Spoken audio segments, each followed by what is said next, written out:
एक गांव में साक्षी नाम की लड़की रहती थी। उसे मुर्गियों से बहुत लगाव था। वह जब बाजार जाती एक मुर्गी लेके आ जाती थी। साक्षी के घर में बहुत सारी टोकरियां रहती थीं, जिसे बाजार से लाई हुई सभी मुर्गियों को रखती थीं। आसपास के लोग उसका मजाक बनाते थे, ये घर में रहती है या मुर्गी फार्म में। एक दिन साक्षी बाजार जा रही थी। रास्ते में उसे बिल्कुल छोटा सा मुर्गी का बच्चा दिखाई देता है, जिसकी अभी आंखें भी नहीं खुली होती। साक्षी जल्दी से जाकर उसे उठा लेती है और कहती है, ये कितना प्यारा है, लेकिन इसकी माँ कहीं दिखाई नहीं दे रही। वह उस बच्चे की माँ को बहुत ढूंढती है, लेकिन उसे वह नहीं मिलती। वह उसे अपने घर ले जाती है, लेकिन उसके पास उसके लिए कोई टोकरी नहीं होती। वह उसके लिए बाजार में बहुत सारी टोकरी देखती है, लेकिन उसे कोई टोकरी पसंद नहीं आती। वह मायूस हो जाती है और घर वापस आ रही होती है। तभी उसे पेड़ के नीचे एक बहुत ही सुंदर टोकरी दिखाई देती है। कितनी सुंदर टोकरी है, लेकिन इसे ऐसे कौन छोड़ गया? मैं माँ जी से पूछकर ये टोकरी घर ले जाती हूँ। माँ जी, क्या मैं ये टोकरी ले जाऊँ? हाँ बेटी, ले जाओ। वैसे भी इसे कौन छोड़ के गया है पता नहीं। साक्षी उसे घर लेकर आ जाती है। जैसे ही उस मुर्गी के बच्चे को रखती है, उसके कई सारे डुप्लीकेट हो जाते हैं। साक्षी सोचने लगती है, अरे ये तो जादुई टोकरी लग रही है।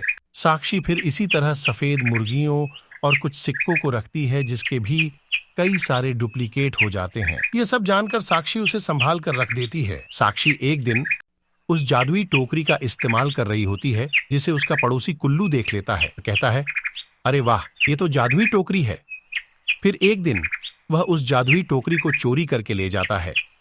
जैसे ही वह घर में रखने वाला होता है, वह उस जादुई टोकरी में गिर जाता है, जिससे उसके भी कई सारे डुप्लीकेट बन जाते हैं। उसके सारे डुप्लीकेट कुल्लू को छोड़कर भाग जाते हैं और गांव में जाकर सबको परेशान करने लग जाते हैं। कुल्लू का एक डुप्लीकेट किसी के यहाँ चोरी कर लेता है, तो कोई एक किसी की कार के अंदर चोरी कर लेता है। ये सबसे परेशान होकर सारे गांव वाले एक जगह इकट्ठा होते हैं और कुल्लू के घर की ओर चल देते हैं। अपने घर में गांव वालों को आते देख कुल्लू डर जाता है। कुल्लू भाई, तुमने मेरे घर से पैसों की चोरी की है।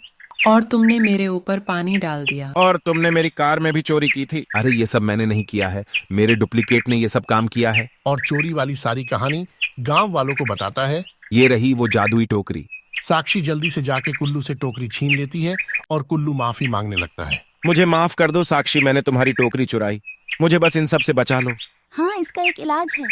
तुमको उन सबको पकड़ के इस टोकरी में डालना पड़ेगा। लेकिन मैं अकेला सबको कैसे पकड़ूंगा? फिर सारे गांव वाले उसकी मदद करने की बात करते हैं। साक्षी को एक आइडिया आता है। तुम्हें खाने में क्या पसंद है कुल्लू भाई? मुझे तो चिकन खाना बहुत पसंद है। फिर अगले दिन गांव वाले लोग पेड़ के नीचे चिकन रखकर उन लोगों का इंतजार करते हैं। थोड़ी देर बाद वो चारों एक साथ आ रहे होते हैं और देखते हैं कि पेड़ के नीचे चिकन रखे हुए हैं। वो सब खाने आ जाते हैं। जैसे ही खा रहे होते हैं, उसके ऊपर एक जाल गिरता है और वो सब पकड़े जाते हैं। उन सबको पुलिस वाले की मदद से जादू टोकरी में वापस डाल दिया जाता है। फिर सबके जाने के बाद गांव वाले नाचने लगते हैं।